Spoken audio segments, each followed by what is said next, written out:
Oi, clube! Hoje a gente vai bater um papo sobre Verão no Aquário, da Lígia Fagundes Telles. Foi o segundo livro, o segundo romance escrito por ela, e ele é o livro de fevereiro do Clube Bookster pelo Mundo, que é o clube do livro que eu participo, que é do Pedro Pacífico. Esse livro vai contar a história da Raiza. Ela é uma jovem, assim, meio rebelde sem causa, que ela tem alguns conflitos internos, alguns não, bastantes, e ela tem uma relação bem conflituosa com a mãe dela também. E no meio dessa situação toda, ela vai se apaixonar por um homem que aparentemente a mãe dela também é apaixonada. Tem também nessa história a Marfa, que é prima dela, e as duas compartilham mais ou menos o mesmo neurônio, as duas são meio louquinhas, sabe? Então elas bebem muito, usam droga, elas têm um caso com um cara que é casado, que é o Fernando.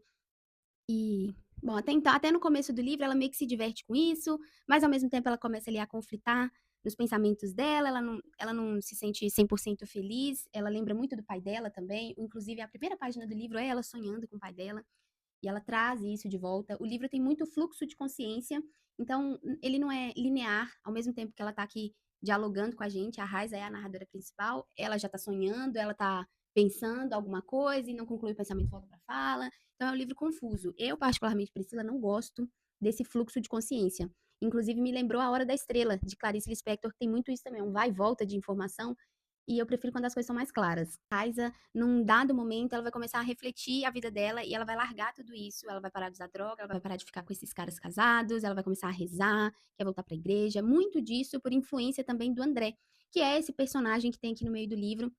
Ele estuda para ser padre, mas ele aparentemente tem um caso com a mãe da Raiza, a Patrícia, que é uma escritora, e é meio misteriosa a relação deles. Eu terminei o livro e eu não soube dizer 100% se ela teve ou não esse caso com o André. Mas aparentemente sim, tudo indica que sim, mas não há uma confirmação exata.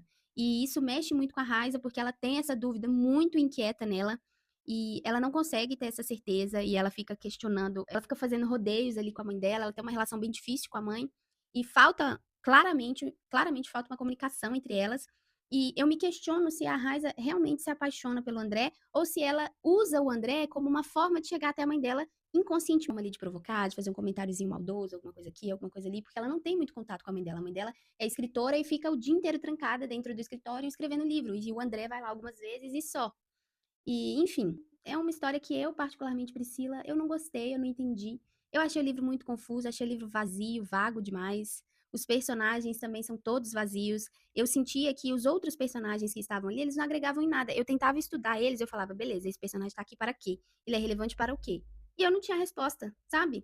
A Raiza, ela é uma adolescente mimada, que não trabalha, que vive às custas ali da mãe e tá querendo ser pianista, mas ela não sabe como é que ela faz isso e cria um monte de problema na cabeça dela. E assim, aí é o meu lado pessoal, Priscila, eu não tenho muita paciência com vitimismo.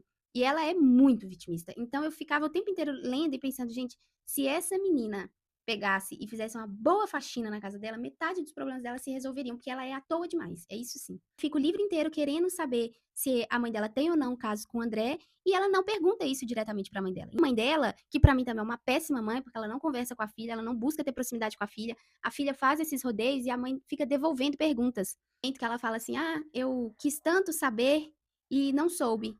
E aí a mãe dela, ao invés de, tipo assim, contar, a mãe dela fala: "E você ainda tem interesse em saber? Ah, agora eu não tenho mais. Ah, que bom, porque é irrelevante". Tipo, sabe assim?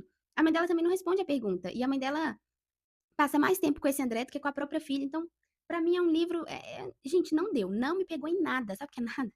Eu não gostei da história, eu não gostei de nenhum personagem, eu não gostei da escrita, nada. Pra mim foi tudo ruim, infelizmente, foi uma leitura que eu daria 2,5 pra ser generosa.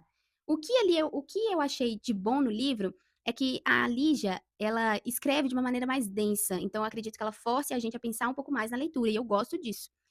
E tem alguns momentos legais ali do livro, que ela descreve, ela trata muito bem a complexidade do livro. E até para eu sentir raiva da Raiza, igual eu senti, preguiça e tal, tédio, pensei que o escritor foi um bom escritor, porque ele te causou uma emoção. Eu acredito que um escritor talvez não seja tão bom quando o livro não te causa nada. Você não sente raiva, você não sente alegria, você fica apático. Então aí é um livro ruim mesmo.